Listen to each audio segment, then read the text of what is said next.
عشق نبی خوف خدا مدنی مذاکرہ، عشق نبی خوف خدا مدنی مذاکرہ، عطار کی علمی ضیا مدنی مذاکرہ۔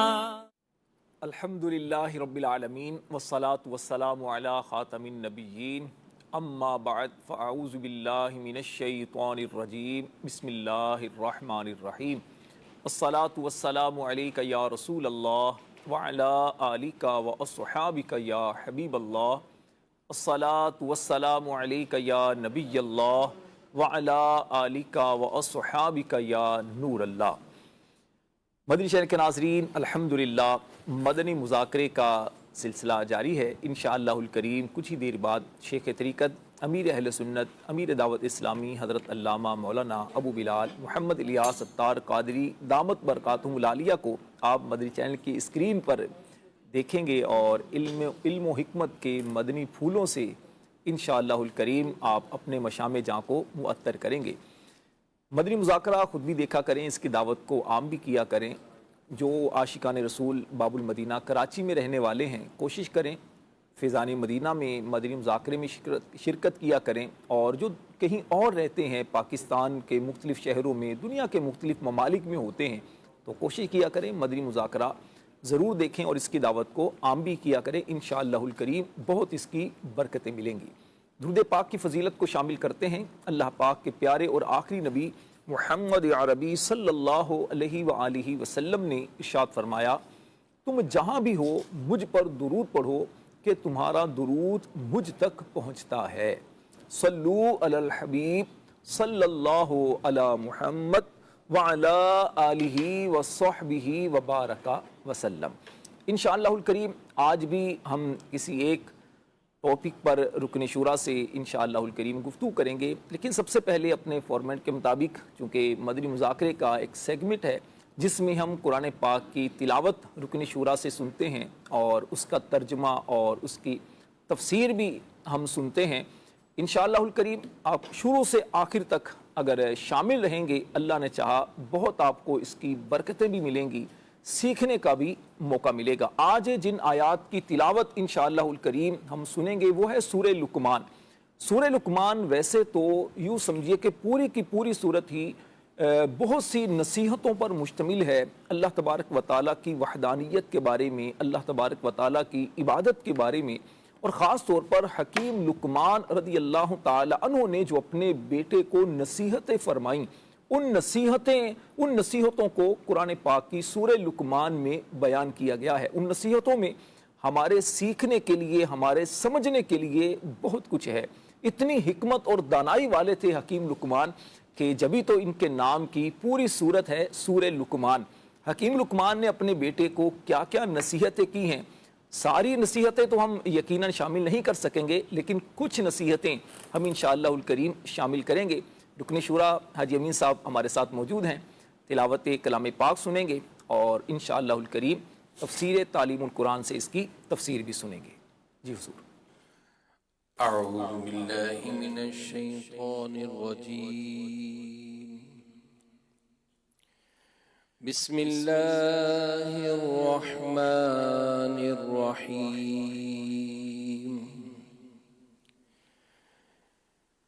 یا بنی انہا ان تک مثقال حبۃ من خردل فتکن فی صخرۃ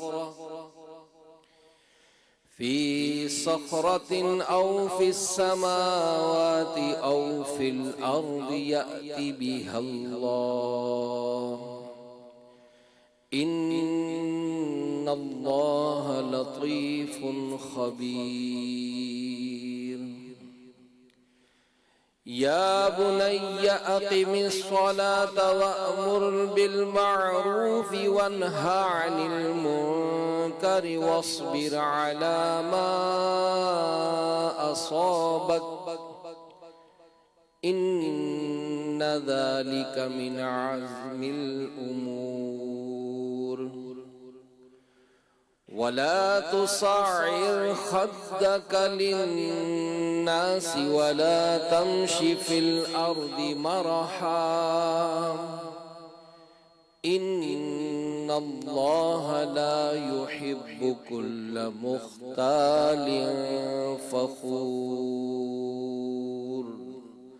صدق اللہ العظیم۔ آسان ترجمہ قرآن کنز العرفان آیت نمبر 16 میں اللہ پاک ارشاد فرماتا ہے، اے حضرت حکیم لقمان نے اپنے بیٹے کو جو نصیحت فرمائی، اے میرے بیٹے، برائی اگر رائی کے دانے کے برابر ہو، پھر وہ پتھر کی چٹان میں ہو یا آسمانوں میں یا زمین میں، اللہ اسے لے آئے گا۔ بے شک اللہ ہر باریکی کا جاننے والا خبردار ہے۔ تفسیر تعلیم القرآن۔ حضرت حکیم لقمان رضی اللہ تعالی عنہ نے اپنے بیٹے سے فرمایا کہ اے میرے بیٹے، برائی اگر رائی کے دانے کے برابر ہو اور اتنی چھوٹی ہونے کے ساتھ ساتھ وہ کیسی ہی جگہ میں ہو اور کتنی ہی پوشیدہ ہو، جیسے پتھر کی چٹان میں ہو یا آسمانوں میں ہو یا زمین میں ہو، اللہ تعالیٰ قیامت کے دن اسے حاضر کر دے گا اور اس کا حساب فرمائے گا۔ بے شک اللہ تعالیٰ ہر باریکی کو جاننے والا اور اس سے خبردار ہے، اور اس کا علم ہر چھوٹی بڑی چیز کا احاطہ کیے ہوئے ہے۔ درس: ہمارا معمولی سے معمولی عمل بھی قیامت کے دن بارگاہ الہی میں پیش کیا جائے گا اور اس کا حساب ہوگا، لہٰذا ہمیں دنیا میں ہی اپنے ہر چھوٹے عمل کا بھی محاسبہ اور برے اعمال سے سچی توبہ کر لینی چاہیے۔ آیت نمبر 17 میں اللہ پاک فرماتا ہے، جو حکیم لقمان نے اپنے بیٹے کو نصیحت فرمائی، اے میرے بیٹے، نماز قائم رکھ اور اچھی بات کا حکم دے اور بری بات سے منع کر، اور تجھے جو مصیبت آئے اس پر صبر کر، بے شک یہ ہمت والے کاموں میں سے ہے۔ تفسیر تعلیم القرآن۔ یہاں سے وہ نصیحت ذکر کی جا رہی ہے جو انہوں نے اپنے بیٹے کو ظاہری اعمال کے حوالے سے کی اور جس کا تعلق اپنی اور دوسروں کی اصلاح کے ساتھ ہے۔ چنانچہ فرمایا گیا کہ حضرت حکیم لقمان رضی اللہ تعالی عنہ نے اپنے بیٹے سے کہا، اے میرے بیٹے، نماز قائم کر، نماز قائم رکھ جو کہ کامل ترین عبادت ہے، اور لوگوں کو اچھی بات کا حکم دے اور انہیں بری بات سے منع کر، اور یہ کام کرنے کی وجہ سے تم پر جو مصیبت آئے اس پر صبر کر، بے شک یہ ہمت والے کاموں میں سے ہے۔ اہم بات، نماز اچھی بات کا حکم دینا، نماز اچھی بات کا حکم دینا، بری بات سے منع کرنا اور مصیبت پر صبر کرنا، یہ ایسی عبادات ہیں جن کا تمام امتوں میں حکم تھا۔ درس: تبلیغ اور صبر کے اکٹھے بیان کرنے میں ایک اشارہ یہ ہے کہ تبلیغ میں صبر کے مراحل بہت مرتبہ پیش آتے ہیں، لہٰذا تکالیف کی وجہ سے تبلیغ سے باز نہیں آنا چاہیے۔ آیت نمبر 18 میں حکیم لقمان کی نصیحت اس طرح بیان کی گئی، ارشاد فرمایا، اور لوگوں سے بات کرتے وقت اپنا رخسار ٹیڑھا نہ کر اور زمین میں اکڑتے ہوئے نہ چل، بے شک اللہ کو ہر اکڑنے والا، تکبر کرنے والا ناپسند ہے۔ تفسیر تعلیم القرآن۔ یہاں سے حضرت لقمان رضی اللہ تعالی عنہ کی وہ نصیحت ذکر کی جا رہی ہے جو انہوں نے اپنے بیٹے کو باطنی اعمال کے حوالے سے فرمائی۔ چنانچہ فرمایا کہ اے میرے بیٹے، جب آدمی بات کرے تو تکبر کرنے والوں کی طرح انہیں حقیر جان کر ان کی طرف سے رخ پھیر لینے والا طریقہ اختیار نہ کرنا، بلکہ مالدار اور فقیر سبھی کے ساتھ عاجزی اور انکساری کے ساتھ پیش آنا اور زمین پر اکڑتے ہوئے نہ چلنا، بے شک اکڑنے والا اور تکبر کرنے والا کوئی بھی شخص اللہ تعالیٰ کو پسند نہیں۔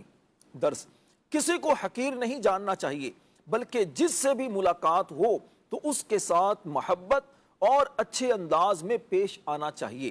آیت میں اکڑ کر چلنے سے منع فرمایا گیا۔ ہمارا دین ہمیں اخلاقیات اور معاشرتی آداب بھی سکھاتا ہے۔ اللہ کریم ہم سب کو عمل کرنے کی توفیق عطا فرمائے۔ رکن شورا کی طرف بڑھیں گے۔ حضور آج ہم جس موضوع کو لے کر چلیں گے وہ یہ ہے کہ ہم لوگوں کو دیکھتے ہیں، سمجھانے کے انداز ہر ایک کے الگ الگ ہوتے ہیں۔ کوئی غصے سے سمجھاتا ہے، کوئی پیار سے سمجھاتا ہے، کوئی صرف آنکھوں کے اشاروں سے سمجھا دیتا ہے۔ شوہر بیوی کو سمجھانا چاہے اس کا درست طریقہ کیا ہونا چاہیے، بیوی شوہر کو سمجھانا چاہے، یا ماں باپ بچوں کو سمجھانا چاہیں، یا دوست کو سمجھانا چاہے، تو سمجھانے میں کن کن باتوں کا خیال کرنا چاہیے، تو اس حوالے سے انشاءاللہ الکریم ہم بات کریں گے۔ کیا فرمائیں گے؟ کسی نے بڑی خوبصورت بات کہی ہے کہ بات صحیح ہو مگر سمجھانے کا طریقہ اگر غلط ہو جائے تو وہ بات کو بگاڑ دیتا ہے۔ بے شک۔ تو یہ بات تو حقیقت ہے کہ جہاں بھی ہم زندگی میں اپنے آپ کو پیش کرتے ہیں، یعنی اولاد بھی ہے، بھائی ہے تو بھائی کو سمجھانا، بہن کو سمجھانا، اگر بچے ہو جاتے ہیں تو بینگ اے پیرنٹس اپنے بچوں کو سمجھانا، استاد ہے تو شاگرد کو سمجھانا، سیٹ ہے تو اپنے ملازموں کو سمجھانا، یہ ایک جنرل بات ہے۔ اور ابھی آپ نے جو ماشاءاللہ آیات تلاوت کروائی اور پھر آپ نے اس کی جو آسان تفسیر بھی بنوائی ہے، تو لقمان حکیم رحمۃ اللہ تعالیٰ علیہ نے بھی اپنے بیٹے کو سمجھایا جی ہے۔ تو یہ بڑا خوبصورت اسلوب ہے اور قرآن کا بھی ایک طریقہ ہے، اور نبی پاک صلی اللہ علیہ وسلم کی سیرت میں بھی ایسے کئی واقعات ملتے ہیں کہ نبی پاک صلی اللہ علیہ وسلم کی خدمت میں بھی کوئی آیا اور آ کر اس نے کچھ ایسی بات کی، جیسے بڑی مشہور روایت ہے کہ ایک شخص تو آ کر اس نے بدکاری کی اجازت مانگی، اور وہ ایسا ماحول بن گیا کہ صحابہ کرام کو برا لگا، لیکن نبی پاک صلی اللہ علیہ وسلم نے اس کو بٹھایا اور اس کو ایک بڑے اچھے انداز سے مطلب یہ فرمایا کہ اگر کوئی یہ عمل تیری ماں کے ساتھ کرے، بہن کے ساتھ کرے، ایک رشتہ گنوایا، وہ ہر بار منع کرتا رہا۔ تو کہا کہ جب تو کسی کے تیرے لیے کوئی پسند نہیں کرتا تو یعنی تیرے لیے کون پسند کر سکتا ہے؟ جب تو کسی کے لیے پسند نہیں کرتا تو تیرے لیے کون پسند کرے گا؟ تو وہ جو ایک فوراً اصلاح کی صورت بنی۔ تو یہ بات تو حقیقت ہے کہ جو بات سمجھانی ہے تو ایک خوبصورت انداز اپنایا جائے تو الحمدللہ اس سے اصلاح کی صورت بنتی ہے۔ کیونکہ بعض اوقات ہوتا ہے، اولاد کو دیکھتے ہیں یا کسی کی شادی ہوئی، اس نے جہاں شادی ہوئی تو اب مثال کو مذہبی گھرانے کی ہو اور شادی کے بعد کسی ایسے گھر میں گئی کہ جہاں وہ وہاں نہیں ہے، تو اب وہ کردار جو ہوگا نا وہ اس کو اصلاح کی صورت بنائے گا۔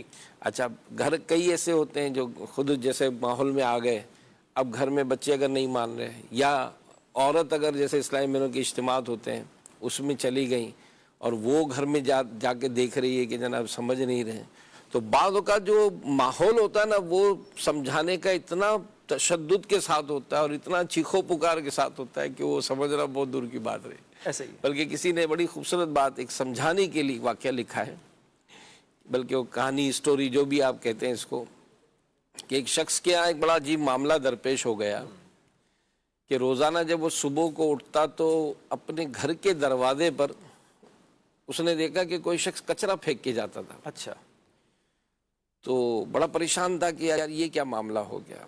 تو خیر گھر والے بھی سب پریشان کہ یہ کون آدمی ہے جو اپنے گھر کا کچرا ہمارے دروازے پر ڈال کے چلا جاتا ہے۔ تو وہ شخص کہتا ہے کہ میں نے کسی بیوی نے کہا کہ لگتا ہے کہ کوئی صبح صبح یہاں سے گزرتا ہے، یا تو فجر کی نماز کے لیے جاتا ہوگا، تو جاتے جاتے اپنے گھر کا جو تھیلا ہے نا کچرے کا وہ ہمارے گھر کے دروازے کے آگے پھینک جاتا ہے۔ تو یہ باتیں ہوئیں تو چند دن بعد اس شخص نے اپنی بیوی سے کہا کہ صبح مجھے فجر کے لیے اٹھانا۔ تو بیوی بڑی حیران ہو گئی کہ خیریت آج کیا ہو گیا، کیونکہ یہ کہتا ہے کہ میں فجر نماز پڑھتا تھا لیکن فجر نہیں پڑھتا تھا، قضا کر لیتا تھا۔ تو بیوی بڑی حیران نے کہا کہ میں دیکھتا ہوں کہ کون پھینکتا ہے۔ خیر فجر میں اٹھا میں تو میں نے کھڑکی میں جھانک کر دیکھا تو کچرا نہیں پھینکا ہوا۔ وہ شخص اپنا واقعہ سنا رہا ہے۔ ہاں وہ شخص اپنا واقعہ کہ مجھے بیگم نے اٹھایا تو میں نے جھانک کے دیکھا تو کچرا نہیں تھا۔ تو میں نے جلدی جلدی 2 سنتیں پڑھی۔ اب 2 سنتیں پڑھ کر جیسے ہی میں نے کھڑکی سے دیکھا تو کچرا تھا موجود۔ اللہ اکبر۔ تو میں نے پھر پوری نماز پڑھ کے پھر میں سو گیا کہ آج بھی یہ مس ہو گیا۔ خیر 2-3 دن میں سنتیں فرض پڑھ کے کھڑکی سے جھانکتا رہا، لیکن یہ آیا نہیں ہاتھ میں بندہ, کچرا آتا رہا, کچرا تھا, بندہ ہاتھ میں نہیں آیا. ٹھیک. تو ایک دن بیوی نے کہا کہ میرا مشورہ ہے کہ آپ فجر میں جماعت کے ساتھ نماز پڑھیں, کیونکہ لگتا یہ ہے کہ یہ نمازی ہے اور جماعت کے ٹائم پہ جاتے جاتے ڈالتا ہے. وہ شخص کہتا ہے میرے کو بیوی کی بات سمجھ میں آ گئی. میں دوسرے دن سنتیں پڑھ کے نکلا تو دروازہ صاف تھا, اور 10 منٹ پہلے ہی میں سنتیں پڑھ کے میں باہر کرسی لگا کر بیٹھ گیا, اور نمازی آتے جاتے رہے, میں دیکھتا رہا کہ کسی کے ہاتھ میں تھیلی تو نہیں ہے. وہ تھیلی نہیں تھی. خیر میں نماز جماعت کے ساتھ پڑھ کر آیا, تب بھی کچرا صاف تھا. خیر میں 2-3 دن 4 دن پڑھی میں نے نماز, تو دروازہ میرا صاف. تو میں نے اپنی بیوی سے کہا کہ لگتا ہے یہ مجھ سے ڈر گیا ہے, تو اب معاملہ سیٹ ہے, اب مجھے نہیں اٹھانا. تو پھر میں کہا کہ جیسے میں دوسرے دن اٹھا تو جیسے ہی جھانک کے دیکھا 10 بجے تو کچرا پڑا ہوا تھا. اب مجھے پھر غصہ آیا. خیر پھر میں نے نماز پڑھنا شروع کی. نماز پڑھتا رہا تو یہاں تک کچرا صاف ہو گیا. تو یہ 2-2.5 مہینے گزر گئے تو میری جماعت سے نماز پڑھنے کی عادت ہی بن گئی. تو کہا ایک دن کھانا کھا رہے تھے, تو کھانا کھاتے کھاتے بچوں میں اس کچرا پھینکنے والے کا تذکرہ چھڑا. تو شخص کہتا ہے کہ میں نے اس کو برا بھلا کہنا شروع کر دیا. تو ایک بیٹے نے کہا کہ ابو آپ اس کو برا بھلا کہہ رہے ہیں, حالانکہ اس کی وجہ سے تو آپ فجر کے نمازی بن گئے, جماعت سے نماز پڑھنے والے. تو یوں کر کے بچوں کے چہرے پہ مسکراہٹ تھی, اور انہوں نے کنکھیوں سے بیگم کی طرف دیکھ کے مسکرایا, اپنی ماں کی طرف دیکھا, اپنی ماں کی طرف دیکھا. تو کہا کہ میں ایک دم سے سمجھ گیا کوئی دال میں کالا ہے.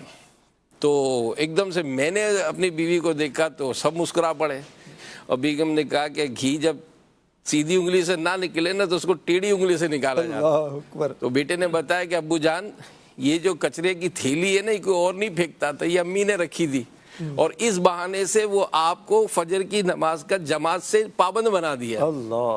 تو یہ بات وہی ہے کہ اگر سمجھانے کا جو انداز ہے پازیٹیو کیا جائے تو ظاہر ہے گھر کا ماحول بھی ایسے ہی چلے گا نا. اگر شوہر آج بیوی کی کمپلین کرتا ہے کہ بھئی کوئی بھی بات ہے, تو یہاں یہی دیکھا جائے گا نا کہ وہ سمجھاتا کیسے. کیا کہتے ہیں آپ؟ بالکل ایسے ہی حضور, آپ نے ایک رخ کو بیان کیا کہ اگر بیوی اپنے شوہر کی اصلاح کرنا چاہتی ہے تو محبت سے, حکمت کے ساتھ, اس انداز سے بھی سمجھا سکتی ہے, نمازی وہ بھی بنا سکتی ہے. مجھے اچھا اسی طرح شوہر اگر اپنی بیوی کو سمجھانا چاہتا ہے, میں چاہوں گا اس پر بھی کچھ آپ سے بات کروں. نبی پاک صلی اللہ علیہ وسلم اور سیدہ عائشہ صدیقہ رضی اللہ تعالیٰ عنہ ایک مرتبہ آپس میں بات چیت ہو رہی تھی, تو سیدہ عائشہ صدیقہ رضی اللہ تعالیٰ عنہ کی آواز کچھ اونچی ہوئی. اچھا اتنے میں سیدنا صدیق اکبر رضی اللہ تعالیٰ عنہ تشریف لے آئے. تو نبی پاک علیہ الصلوۃ والسلام نے سیدہ عائشہ صدیقہ رضی اللہ تعالیٰ عنہ فرمایا کہ دیکھو تمہارے والد صاحب آ چکے. تو ایک سمجھانے کا انداز, تو اس میں بھی ایک تربیت ہوتی ہے غلاموں کے لیے. علماء فرماتے ہیں کہ نبی پاک علیہ الصلوۃ والسلام کے جو گھریلو معاملات تھے اس کا بہت بڑا حصہ جو ہے نا امہات المؤمنین نے امت کو بیان کیا, جس سے نبی پاک علیہ الصلوۃ والسلام کا گھریلو زندگی کا جو خوبصورت انداز تھا وہ ہمیں سیکھنے کو ملا کہ شوہر کو گھر میں کس انداز سے رہنا چاہیے, اپنی بیٹیوں کے ساتھ کس طرح کا برتاؤ رکھنا چاہیے, اپنی بیویوں کے ساتھ کیسا اس کا انداز ہونا چاہیے. دیکھیں وہ کسی نے خوبصورت بات لکھی ہے کہ اگر سمجھانے کا فن نہ ہو نا جی تو وہ بات جو ہے نا بوجھ بن جاتی ہے. ٹھیک, یعنی آپ سمجھانا چاہ رہے ہیں, جیسے پیرنٹس اپنے بچوں کو سمجھانا چاہ رہے ہیں, اب آپ نے اگر ایک بھائی کو دوسرے بھائی کے سامنے سمجھایا تو یہ سمجھایا نہیں ہے.